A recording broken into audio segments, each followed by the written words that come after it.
Petite histoire du SEO, qu'est-ce qu'une entité nommée ? En réalité, il n'existe pas de consensus réel sur la définition d'entité nommée puisqu'elle est souvent dépendante de son champ d'application qui peut être multiple et varié.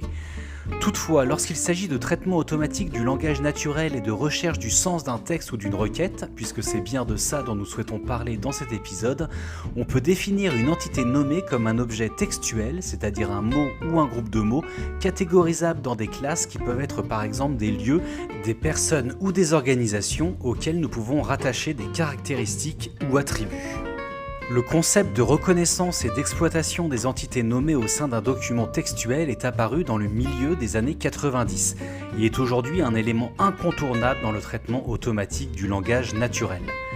Selon une étude menée par Microsoft en 2010, entre 20 et 30% des requêtes soumises dans Bing, son moteur de recherche, étaient des entités nommées à part entière et 71% d'entre elles contenaient au moins une entité nommée dans la question posée. On comprend alors tout l'intérêt pour un moteur de recherche de constituer une gigantesque base de données d'entités nommées permettant de catégoriser des requêtes et des pages web afin de simplifier l'extraction de la bonne information et d'améliorer la pertinence des résultats. 2010, c'est également l'année où Google rachète MetaWeb, une société connue pour avoir développé Freebase, une base de données de plusieurs millions d'entités nommées. C'est avec cette base de données, qui rassemble aujourd'hui 500 milliards de faits au sujet de 5 milliards d'entités selon les dernières informations données par Google en 2020, que le moteur de recherche a déployé son Knowledge Graph, ou arbre de connaissances, à partir de 2012.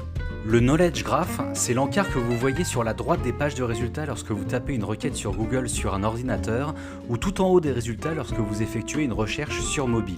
Ainsi, si vous faites une recherche sur une entité nommée, vous verrez apparaître cet encart affichant des informations en lien avec cette entité tirées du Knowledge Graph de Google, une gigantesque base de données recoupant un corpus de documents labellisés par entité. Si nous prenons par exemple la requête Gérard Depardieu, qui est donc une entité de type personne, le Knowledge Graph de Google va s'afficher dans les pages de résultats. Cet encart va afficher toute une série d'informations sur l'acteur issues de documents divers rassemblés par Google. Ces informations sont en fait les attributs ou les propriétés de l'entité Gérard Depardieu. Vous allez ainsi retrouver directement dans le Knowledge Graph la date et le lieu de naissance de l'acteur, sa taille, le nom de son épouse, les prénoms de ses enfants, les films et séries dans lesquels il a joué, etc. Mais la plupart des attributs de l'entité Gérard Depardieu sont également des entités nommées qui ont elles-mêmes des attributs. Sa fille par exemple, Julie Depardieu, est une entité qui a notamment pour propriété un partenaire, Philippe Catherine, qui est lui-même une entité, et un frère, Guillaume Depardieu, qui est lui-même une entité avec des propriétés. On comprend mieux ainsi le concept de Knowledge Graph ou arbre de connaissances dans la mesure où les entités nommées permettent en réalité à Google de mettre en relation des concepts les uns avec les autres pour apporter des informations toujours plus riches aux utilisateurs. C'est notamment grâce à l'extraction des entités nommées et au Knowledge Graph qu'a commencé à émerger la notion de moteur de réponse au sujet de Google. En apportant directement des informations liées aux propriétés d'une entité nommée dans ses pages de résultats, Google va jusqu'au point où il tente de prédire quelle sera la prochaine requête de l'utilisateur. En effet, si l'internaute tape Gérard Depardieu dans la barre de recherche, peut-être souhaite-t-il en réalité avoir des informations sur sa famille, sur son âge, sur un film célèbre dans lequel il a joué, ou une actrice avec qui il a partagé l'affiche mais dont l'internaute a oublié le nom. Le Knowledge Graph pourrait potentiellement répondre à cette question que l'internaute n'a pas su poser. Basé sur une série de statistiques liées aux signaux utilisateurs, Google renvoie ainsi directement dans son Knowledge Graph des recherches associées permettant bien souvent à l'internaute de ne même pas avoir besoin de formuler lui-même sa question. Il faut cependant savoir que la reconnaissance des entités nommées se heurte à plusieurs défis de taille, parmi lesquels nous pouvons en citer deux. Le premier défi est celui de la désambiguïsation sémantique lexicale.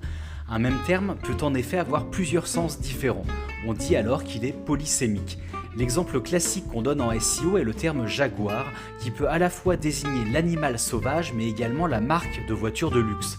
Dans le cadre d'une recherche d'informations sur un moteur de recherche, lorsque l'utilisateur utilise le terme Jaguar, qui est donc une entité qui peut soit avoir pour type le nom d'une organisation, soit avoir pour type le nom d'un animal, lorsque l'utilisateur utilise le terme Jaguar dans sa requête, le moteur de recherche va devoir analyser le contexte dans lequel se trouve le terme, qui peut être par exemple les mots entourant Jaguar, pour comprendre le véritable besoin de l'internaute et lui renvoyer les résultats les plus pertinents.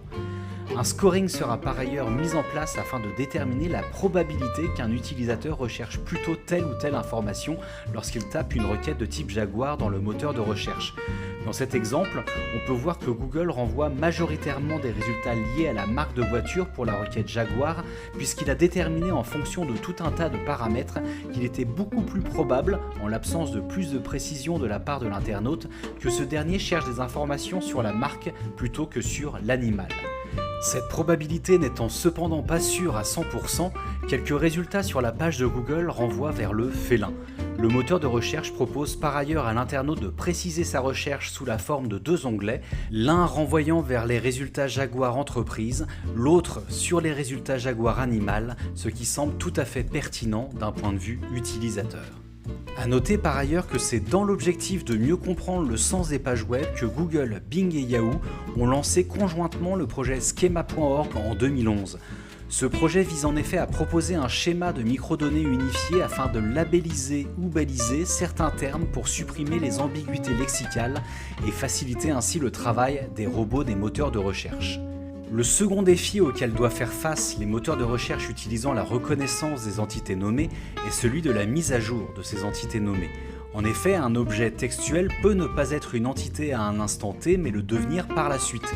Gérard Depardieu, avant d'être un acteur célèbre, n'était pas une entité au sens où Google l'entend, c'est-à-dire un objet issu du monde réel, unique et distinguable, cité à de très nombreuses reprises dans de très nombreux documents différents. De plus, les propriétés d'une entité peuvent évoluer avec le temps. Par exemple, Yannick Noah était d'abord un sportif de haut niveau, joueur de tennis français vainqueur de Roland-Garros, avant de devenir capitaine de Coupe Davis, puis chanteur à succès.